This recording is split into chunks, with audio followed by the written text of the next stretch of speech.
মানুষেরা আছে এই জেলার বিভিন্ন উপজেলা থেকে ওখানে এসে এই দোয়া মাহফিলে অংশগ্রহণ করে। এটা স্যার 14 ডিসেম্বরের কর্মসূচি নেওয়া হয় আর কি, এর আগে পালিত হয়ে তারা এটা নির্দেশনা দিয়েছেন যে বরাদ্দটা কোথায় করতে পারি বা স্থানীয়ভাবে উৎপাদিত পণ্যের মেলা আয়োজন করতে হবে। এছাড়া সেখানে আমরা পুষ্পস্তবক অর্পণ করব।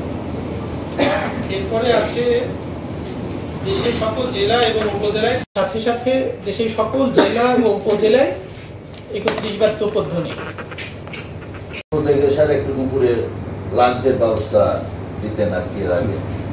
এটা এখান থেকে বছর যে আগেকে বরাদ্দ দেওয়া হয়ে থাকে বীর মুক্তিযোদ্ধা সম্বর্ধনার জন্য, তো তারা এটা নির্দেশনা দিয়েছেন যে বরাদ্দ এটা সীমিত আকারে শুধু দোয়া মাহফিলের মাধ্যমে শেষ হয়।